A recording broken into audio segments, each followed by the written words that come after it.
30 years ago, I was walking up this hillside between the main beach on Eos and the main town, overlooked by a little chapel, when, for a couple of minutes, I had quite an extraordinary experience.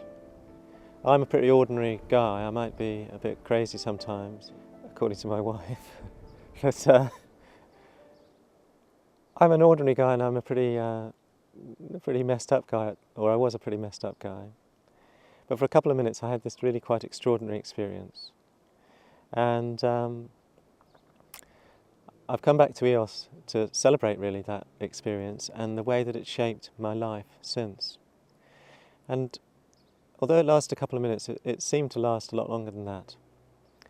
And in essence, I felt really quite amazing. I felt as if life was so wonderful, so beautiful, that the earth was really alive and I could feel that aliveness on the planet.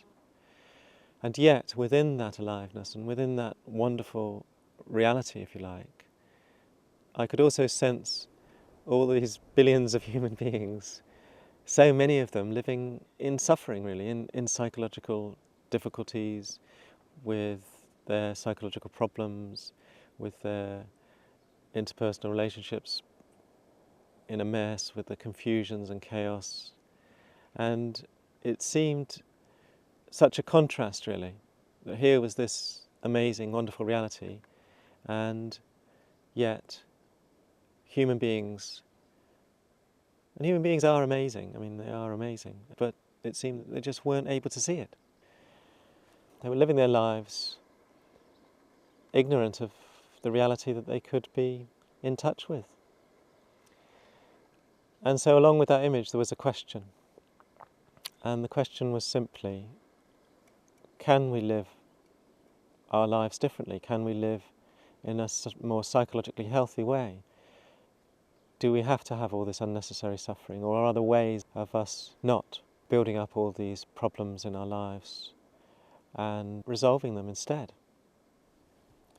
And that image and that question, which, as I say, came to me in this couple of minutes, shaped my life. Before them I was just an ordinary guy, after them I was just an ordinary guy, but I had this image and this question, and I took that away with me.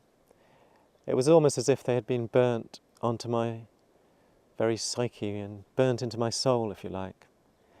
And I returned to England, where I was just entering my second year of a psychology degree, and became very, very obsessed with this question and this image, and spent nights, many nights, reading books on various religions and various aspects of psychology, trying to find the answer to this question.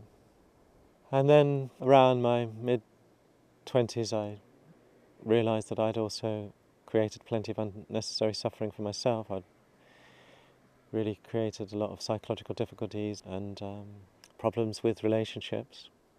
I was very humbled by that experience, those difficulties, and I went into my own personal counselling. I'm still actually in personal counselling, personal therapy. So I've been in for a very long time. I really needed it. But also, I found it very worthwhile. I found that many of the pieces of the answers, many little answers to the big question have come through my own experience of personal counselling.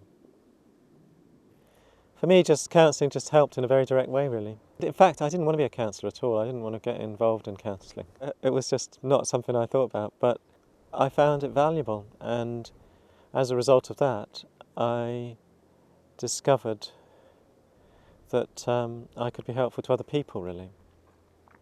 I'd had my difficulties and I'd worked on them, and I found that other people began to want me to counsel them.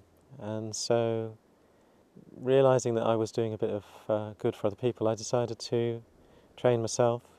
So I trained in counselling, in therapy, and then I began working more formally with clients.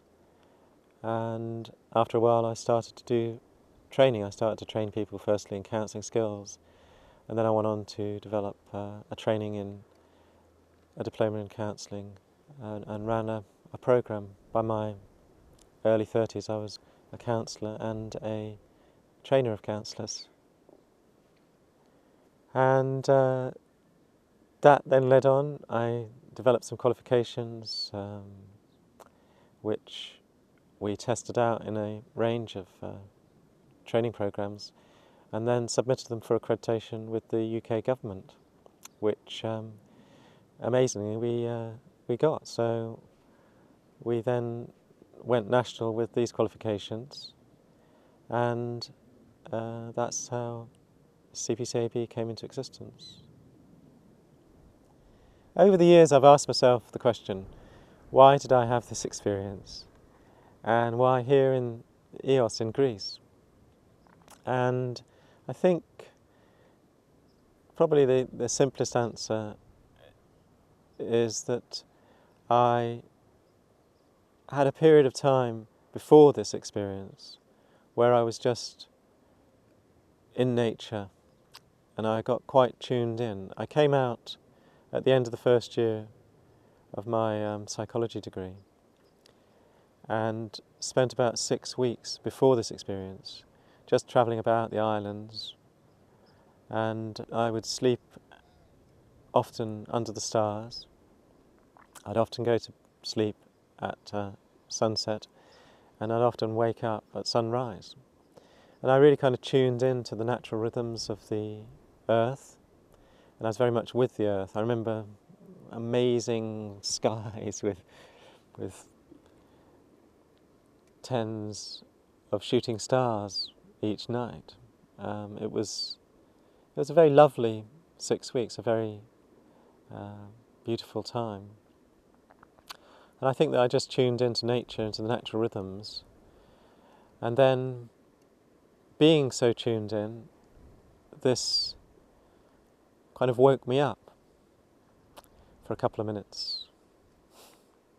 For a couple of minutes I really tuned in, and I became part of nature, if you like. I became part of this living planet that we inhabit, that we are actually part of. We're not really living on it, we're living inside it as part of this planet, and we're just one creature amongst many creatures, all interconnected into one great ecology, which now we're understanding, fortunately. I hope we're understanding it sufficiently to actually do something about our impact on the planet.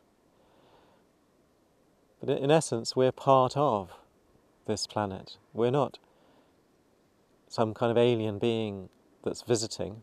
This is our home.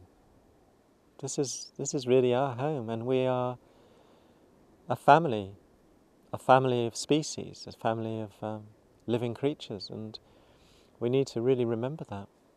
It's really, really important that we remember that now. I think because I had this experience, which some would call transpersonal, and by that I mean transcending the person, really, transcending one's own limited perspective on the world, I became attracted to an approach in counselling and psychotherapy which is called the transpersonal. And so when I first did some workshops and sought to address my psychological difficulties, it was that approach that I began with. As time went on, however, I became more and more interested in the humanistic, which is very closely linked to the transpersonal, but is much more about our individual human potential. And the reason I became more interested in that was simply because I found there was a lot of useful ideas and techniques, and I just found it valuable. And there was, in terms of the answer to this question, there were quite a few puzzle pieces. And then I'm not sure how, I found myself sitting in a consultancy relationship with a psychodynamic psychotherapist, and that's a different type of approach that has its origins with Freud and is really about quite intense unconscious pain. Anyway, I'm really glad that I found this consultant, because I certainly discovered some very important puzzle pieces in that approach. And underneath all of this, I had started my psychology training within a department that was one of the first departments in cognitive psychology. So I've had a little go at all four of the main approaches in counselling and psychotherapy, and the way that I now work and understand counselling is through these four approaches. I have an integrative model, one that puts together these different perspectives on counselling and psychotherapy into my own, hopefully quite coherent approach. So I'm sitting here on this hillside, on this path, and in many ways the path is perhaps for me the most important symbol of the self-development process, of the process of becoming more psychologically healthy. You kind of start on such a path and you don't really come off it. It's not that you're really going anywhere, it's simply that you're going on this path. And as you travel along the path, actually the path becomes, in a way, life. Because on this path of self-development, myself is changing, I'm growing as a person, as a self.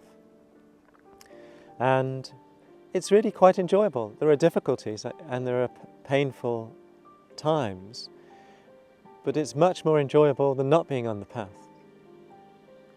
So really, my sense is that the answer is to start the path, to start the journey.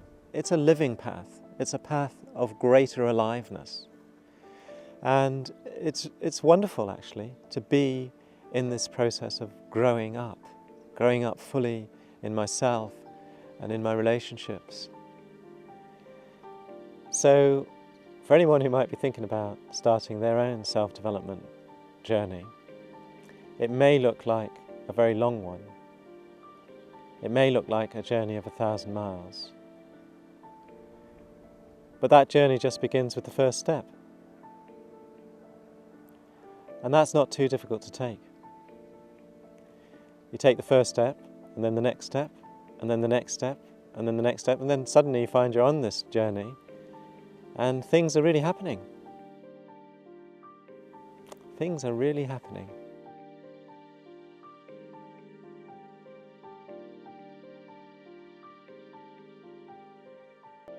So I would suggest to everybody, I would say, welcome to this path. It's lovely, it's a wonderful journey.